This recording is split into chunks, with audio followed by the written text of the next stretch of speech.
Mali, Niger, Burkina Faso, c'est des pays qui ont beaucoup de potentialité économique, mais malheureusement, ce sont des pays qui sont pauvres. Dans ces pays, l'accès à l'électricité est un luxe. Et nous appelons, nous lançons un appel à nos voisins et partenaires algériens de venir à la raison. Ces pays souverains et indépendants, et ils ont, la population a clairement démontré son soutien pour ces militaires qui ont pris pouvoir, notamment par exemple au Mali avec Assimi Goïta qui demeure un dirigeant assez populaire. L'Algérie appelle de tout son cœur, avec vigueur, avec bien sûr beaucoup de volonté pour que ces pays reviennent rapidement vers un processus constitutionnel démocratique. Tout ce que font les Émiratis actuellement, l'Algérie aurait pu le faire.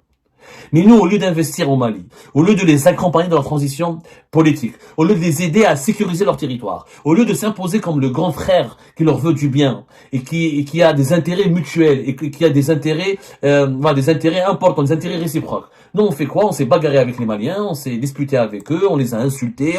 Avec ces nouveaux régimes, la première chose qu'ils veulent, c'est d'être traités d'égal à égal. Ouais. Et ça, c'est quelque chose qui est fondamental. Et c'est ce qui fait la différence avec la relation, par exemple, avec l'Algérie, qui se disait garante, par exemple, au Mali, des accords de 2015, et qui se permettait justement de s'ingérer. Vous imaginez comment on a été éjecté? En fait, il nous est arrivé ce qui est arrivé à la France au Sahel. Après la France qui a été chassée du Sahel, c'est l'Algérie qui a été chassée du Sahel. Le Mali ne tolérera aucun acte d'agression contre le terme junte est inapproprié dans le contexte, parce que ça a une connotation négative. Même dans ces pays-là, le mot junte n'est pas accepté. Ouais. Ouais. La situation dans la région du Sahel a été passée au crible à l'occasion d'un séminaire national. Quels sont aujourd'hui les défis qui se posent à la région, notamment face aux tensions actuelles? C'est à l'occasion de cette journée d'études que plusieurs communications ont été faites. D'abord, la communication de M. Saïd Chengueleha. À l'occasion de son intervention, il y a eu beaucoup de messages qui ont été transmis, consistant à dire que d'abord, l'Algérie a une doctrine de paix, de sécurité, de stabilité. L'Algérie s'oppose à toutes les logiques de violence et de militarisation des territoires, et que l'Algérie est productrice productrice de paix, de stabilité, et s'attache à ces principes qui sont très forts. C'est des principes de bon voisinage. L'Algérie est impliquée, bien sûr, dans des situations de détresse humaine, est impliquée dans des opérations d'aide au développement, d'aide aux populations, de financement de projets très importants. L'Algérie qui n'a jamais lésiné sur les moyens, d'abord pour initier des projets de développement dans des pays voisins, mais également pour des raisons humanitaires, M. Assimi. Oui, vous devez savoir que les problématiques humanitaires sont très fortes. Et particulièrement avec les pays frontaliers qui nous sont voisins. Donc nous avons bien sûr des préoccupations communes, historiques, et aussi des préoccupations pour le futur qui sont également déterminantes pour l'avenir de toute notre région. Et là, vous devez absolument savoir que sur le plan humanitaire, l'Algérie mobilise beaucoup de moyens. Surtout que Mali, Niger, Burkina Faso, c'est des pays qui ont beaucoup de potentialité économique, mais malheureusement ce sont des pays qui sont pauvres, peut-être les plus pauvres dans le monde. Donc ces pays sont confrontés à des problématiques préoccupantes en relation avec la stabilité, la sécurité, et surtout que depuis quelque temps, ces pays malheureusement ont connu des transformations politiques extra-constitutionnelles qui aggravent un peu la situation de ces pays. Dans ces pays, l'accès à l'électricité est un luxe, et les populations sont privées, une bonne partie de ces populations est privée d'électricité, pas d'accès à une alimentation saine et régulière, pas d'accès à l'eau potable, pas d'accès bien sûr à l'éducation. Donc vous voyez que les défis dans ces pays sont très importants, sont très forts. C'est pour ça que l'Algérie appelle de tout son cœur, avec vigueur, avec bien sûr beaucoup de volonté pour que ces pays reviennent rapidement vers un processus constitutionnel démocratique pour un peu asseoir les institutions de ces pays sur la bonne trajectoire et leur permettre permettre, bien sûr, pourquoi pas. L'Algérie, elle est là pour apporter son concours, son aide au développement, son aide au rétablissement de la sécurité et de la stabilité aussi. L'Algérie est pivot, il faut le dire, sur le plan continental et sur le plan international en matière de lutte contre le terrorisme. Qu'en est-il des interférences étrangères? Pour les interférences étrangères, je reviendrai à la déclaration de M. Saïd Chengueleha, ministre délégué auprès du ministre de la Défense nationale, et à ce sujet, il avait clairement énoncé que l'Algérie est très préoccupée par toutes ces logiques de violence et de militarisation des territoires qui sont en train de se développer dans le Sahel. Et ce sont là des formes, bien sûr, brutales d'ingérence étrangère qui sont de nature à encourager l'instabilité et l'insécurité. Vous devez savoir que la présence étrangère militaire sur le continent africain n'est pas un facteur de stabilité. Bien au contraire, c'est un facteur d'instabilité, d'insécurité, et surtout que nous l'avons vu avec l'intervention française au Mali, les conséquences ont été dramatiques. Une intervention qui a duré plus de 10 ans, et les conséquences ont été dramatiques. Une implosion du Mali, un affaiblissement de l'État, un retrait de l'État qui ne gouverne plus, n'administre plus les territoires. Ce sont à peu près tous ces paramètres qui risquent de se développer dans d'autres pays, surtout le territoire africain, au Burkina Faso, au Niger, et d'autres pays où il y a une feuille très forte. Et les risques sont là, sont latents. Et nous, l'Algérie, les autorités politiques souhaiteraient absolument éviter les scénarios de balkanisation qui se déroulent au Liban et qui seraient éventuellement transférés vers les pays du Sahel. Et bien sûr, dans un objectif de convoitise, de rivalité et de domination des territoires. Vous devez savoir que le Sahel, c'est l'équivalent de 10 millions de kilomètres carrés, avec des ressources très fortes, très importantes. Le Soudan, c'est l'or du Soudan qui est convoité et qui est exploité actuellement de manière illicite et qui est transféré pratiquement, nous sommes en présence d'une piraterie internationale. La Libye, c'est pratiquement les méga gisements de pétrole et de gaz qui sont convoités et qui sont actuellement exploités dans des conditions plus ou moins où la transparence n'est pas de rigueur. Et vous avez aussi au nord du Mali les gisements d'or qui sont à Kidal, qui sont convoités par certains acteurs qui sont connus étrangers et qui veulent exploiter et transférer, piller toute cette richesse vers des destinations qui sont connues. Monsieur le ministre, parlant toujours de situation sécuritaire de la région, quand on dit Tinzaouaten, cela résonne un peu dans le subconscient des Maliens de façon un peu triste. Alors c'est à 230 km d'ici, si je ne m'abuse, à vol d'oiseau, Tinzaouaten qui cristallise un peu les tensions. Quelle est la situation aujourd'hui à ce niveau et peut-être un peu au-delà dans toute la région de Kidal? Les forces armées maliennes sont debout.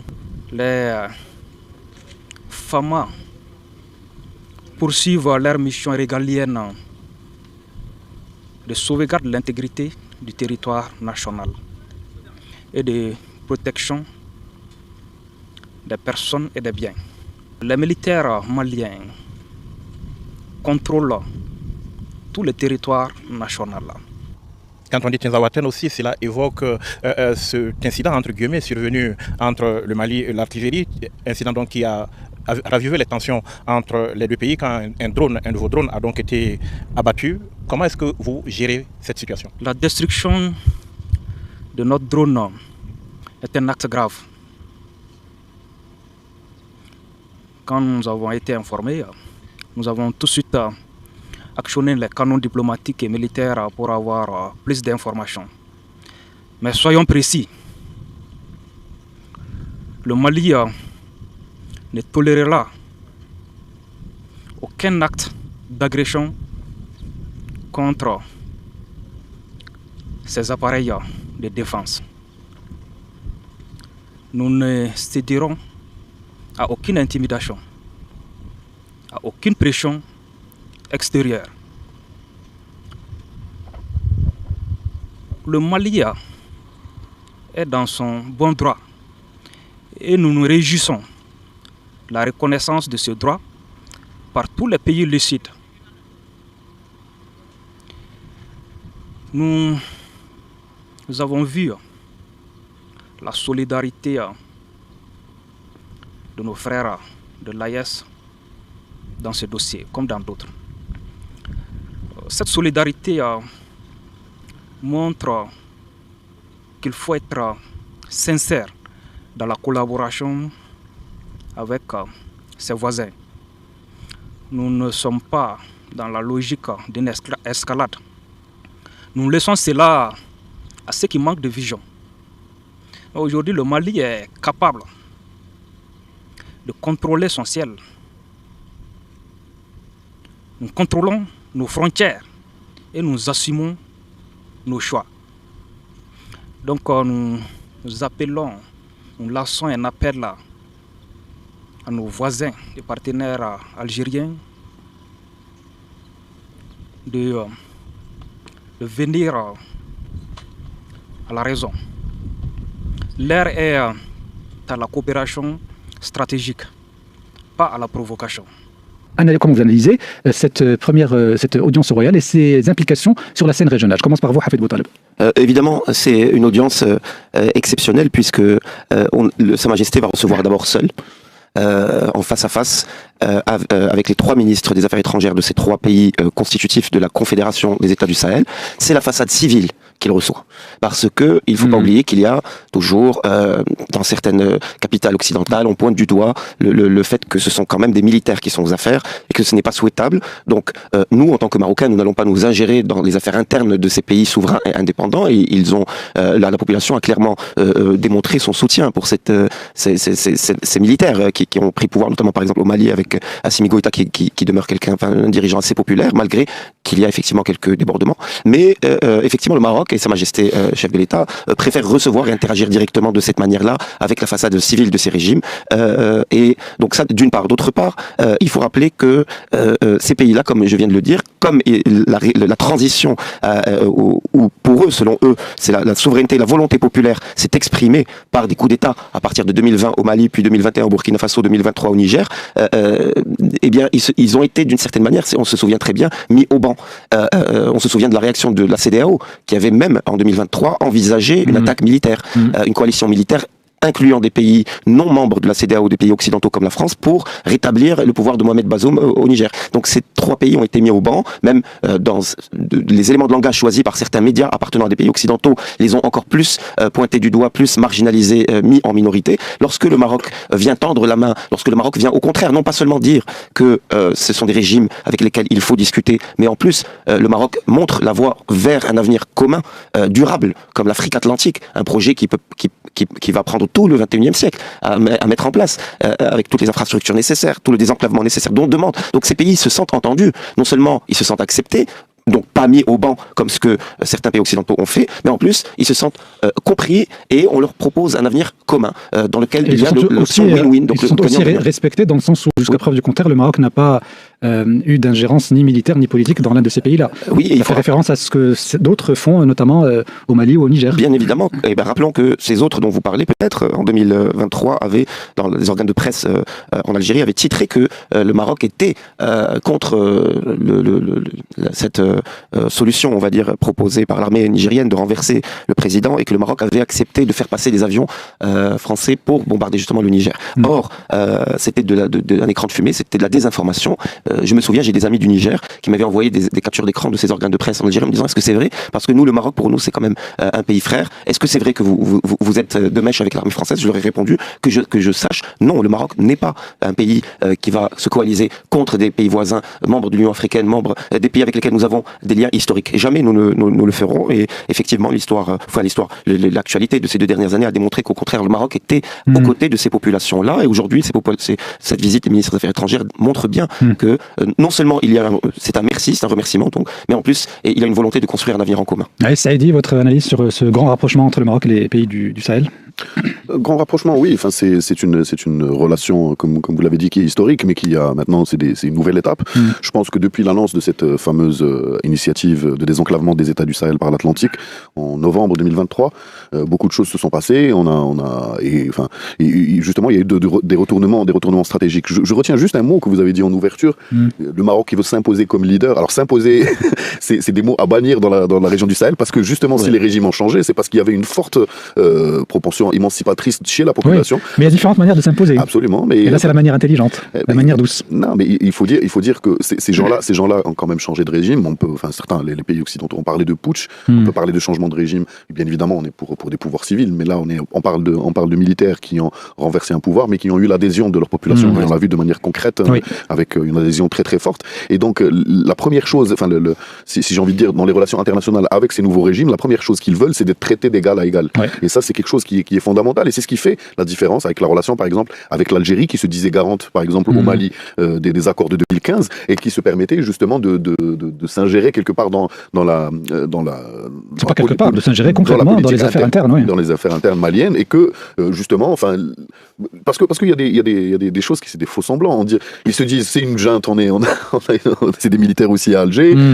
Ils s'émocipent contre la France. Nous aussi, on est en bruit contre la France. Donc peut-être que ça. Ouais. Donc c'est comme s'il y avait une convergence stratégique. Or, il faut de constater que non, parce que justement, c'est cette volonté populaire d'émancipation, elle ne peut pas aller avec un nouveau dominant. Hein. Il s'agit plutôt de bâtir des relations. Maintenant, bien évidemment, on peut jouer le rôle de locomotive, parce que de par sa position géostratégique et de par son économie, son degré de développement, le Maroc peut être considéré comme une locomotive pour la région.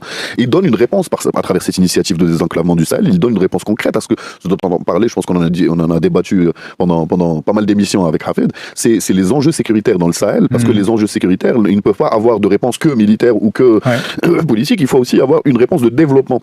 Et parmi les formes de réponse, il y a cette réponse de co-développement et de justement offrir un horizon à ces populations. C'est quelque chose qui est très important, parce que cette jeunesse, elle a, et puis vous parliez de grands remplacements pour l'Europe. Quelle meilleure manière de sédentariser la population, si ce n'est que de développer le pays émetteur. Donc c'est tout ça est d'une logique limpide. Vous l'avez dit, le grand rapprochement. Moi, je pense que c'est quand même une relation qui arrive à un état de maturité important pour qu'il y ait une audience aussi symbolique. Comme vous l'avez dit, c'est une manière aussi de recevoir de recevoir la façade civile de ces régimes. C'est très important de le dire, parce que ces juntes qui sont au pouvoir en ce moment, pour l'instant, en tout cas, ce qu'elles avancent, c'est qu'elles gèrent une transition. Elles ne sont pas là pour durer dans le temps, elles gèrent une transition.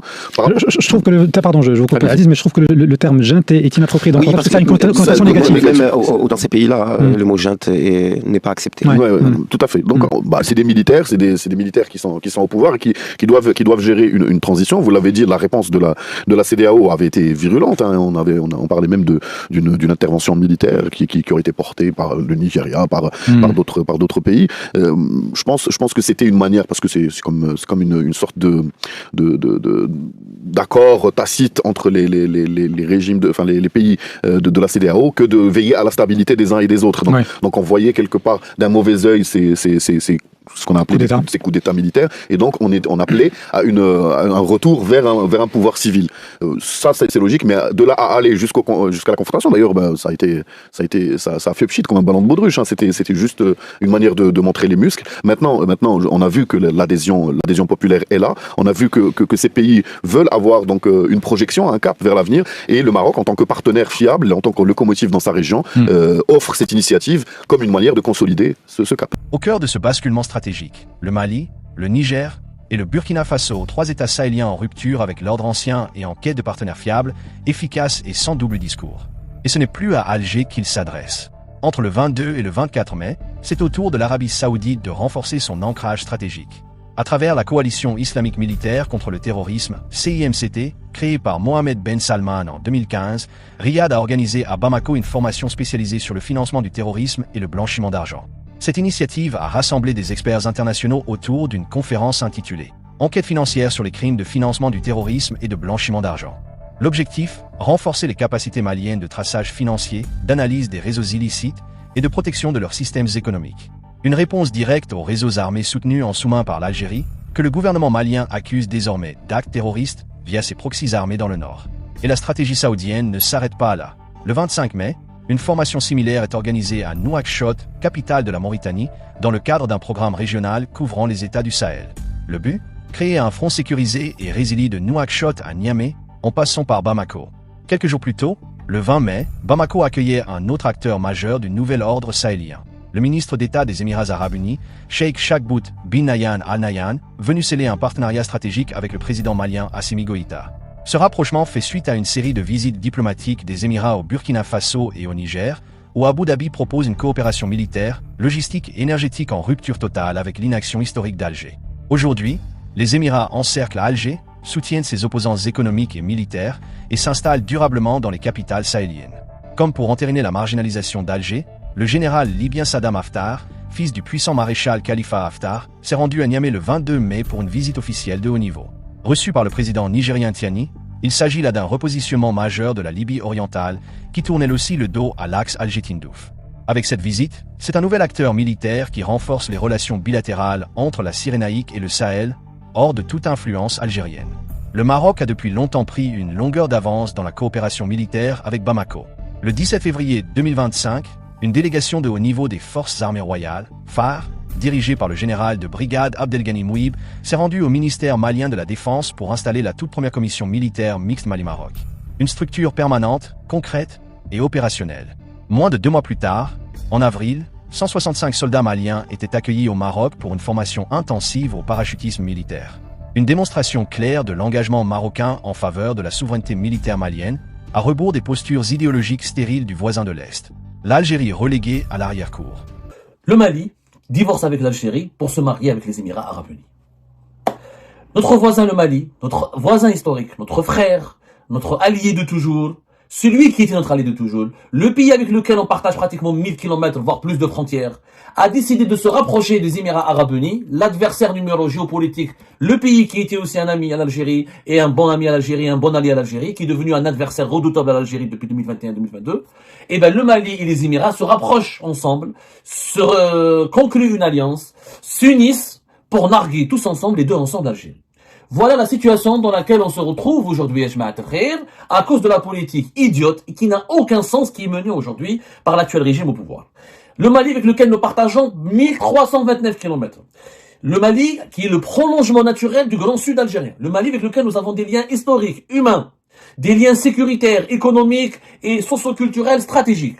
On a pratiquement rompu les relations diplomatiques avec eux, notamment depuis la dernière dispute, à cause de l'affaire du drone, où les 3 ambassadeurs des États du pays des États du Sahel au début du mois d'avril ont décidé de rappeler leur ambassadeur au poste en Algérie. L'Algérie a riposté en rappelant son ambassadeur aussi dans les 3 pays. Et du coup, nous sommes dans une situation, ni les 3 pays, ni l'ambassadeur du Mali n'est revenu à Alger, ni l'ambassadeur du Niger est revenu à Alger, ni l'ambassadeur du Burkina Faso n'est revenu à Alger. Et l'ambassadeur algérien, les 3 ambassadeurs algériens ne sont pas revenus dans le poste à Bamako, Niamey et Ouagadougou. Et nous sommes dans une situation de quasi-rupture. Fermeture du ciel aérien, comme avec le Maroc. Le Mali, c'est un deuxième Maroc pour l'Algérie. Le Mali décide donc de se rapprocher des Émirats. Et les Émiratis, qui ont un problème avec le régime algérien, ont aussi fait un pari intelligent. Ben voilà, l'ennemi de mon ennemi, et devient mon ami. Et comme les Émirats et le Mali, tous les deux ont un problème direct avec le régime algérien, et ben ils ont décidé de s'allier, de faire une alliance. Et cette alliance a été encore renforcée, elle ne date pas d'aujourd'hui, elle date pratiquement de 2019 entre le Mali et les Émirats Arabes Unis. Mais cette alliance a pris une dimension encore plus solennelle, plus officielle, plus, on va dire, dynamique. Surtout, elle a pris un certain dynamisme, elle revêt maintenant un dynamisme particulier, puisqu'il y a eu on va dire, il y a 2 jours de cela, le 20 et le 21, on les voit aujourd'hui. Le 20 hier, c'était le 20. Le 20 mai dernier, une délégation importante conduite par l'émissaire du président des Émirats Arabes Unis. Il s'agit de Cheikh Sharbout Ben Nahyan Al-Nahyan, qui est ministre d'État au ministère des Affaires étrangères des Émirats Arabes Unis, qui avait entamé donc une visite officielle à Bamako, et sa délégation a été reçue avec tous les honneurs par le président de l'autorité malienne, l'autorité de transition au Mali, le président de la transition, le général d'armée, Assimi Goïta, le fameux Assimi Goïta que l'Algérie n'aime pas, n'apprécie pas, et qu'elle considère comme un mercenaire, comme un serviteur, comme un esclave à la botte des mercenaires, et comme un colonel ou un général qui ne peut pas ni protéger son pays, qui n'a aucune légitimité. Et ben voilà, on a tellement insulté les Maliens, on les a tellement caricaturés que les Maliens, on les a poussés dans les bras des Émiratis. On les a poussés dans les bras des Émiratis, entre guillemets, et je parle très respectueusement quand je dis cette expression, je veux dire qu'on a incité les Maliens à aller chercher de l'amitié, de l'alliance, de la stratégie, du partenariat stratégique du côté des Émirats Arabes Unis. Donc ils ont déroulé le tapis rouge, ils ont ouvert le pays aux Émiratis, et les Émiratis sont en train de renforcer leur implantation au Mali et leur présence au Mali au détriment de qui? Au détriment des intérêts algériens. Ce que les Émiratis font au Mali, les Algériens auraient pu le faire.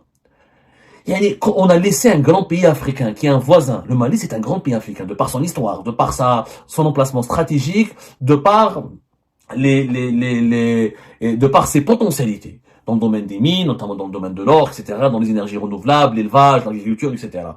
Tout ce que font les Émiratis actuellement, l'Algérie aurait pu le faire.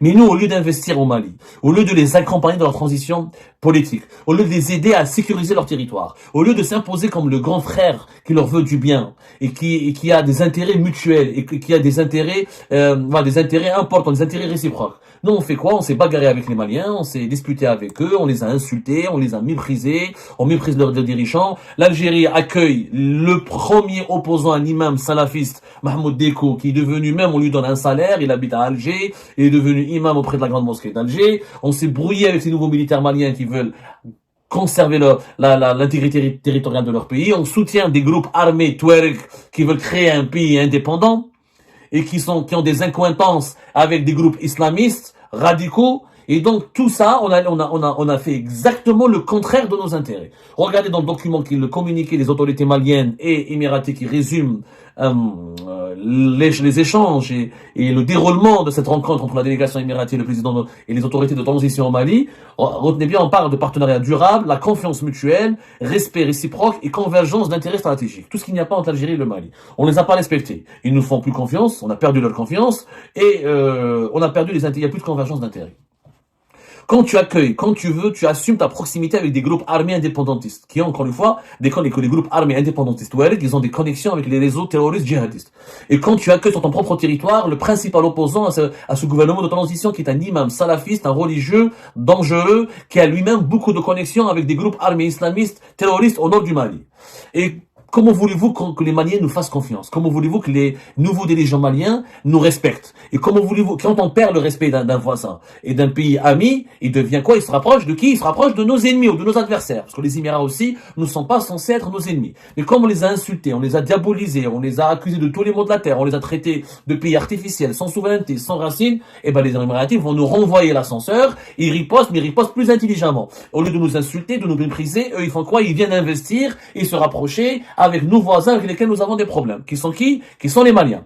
Donc ils investissent au Mali, ils renforcent la coopération militaire au Mali. Les militaires maliens qui avaient l'habitude de se former en Algérie depuis des décennies, depuis pratiquement l'indépendance des deux pays, maintenant ils préfèrent aller se former au Maroc ou aux Émirats. Vous imaginez comment on a été éjecté? En fait, il nous est arrivé ce qui est arrivé à la France au Sahel. Après la France qui a été chassée du Sahel, c'est l'Algérie qui a été chassée du Sahel.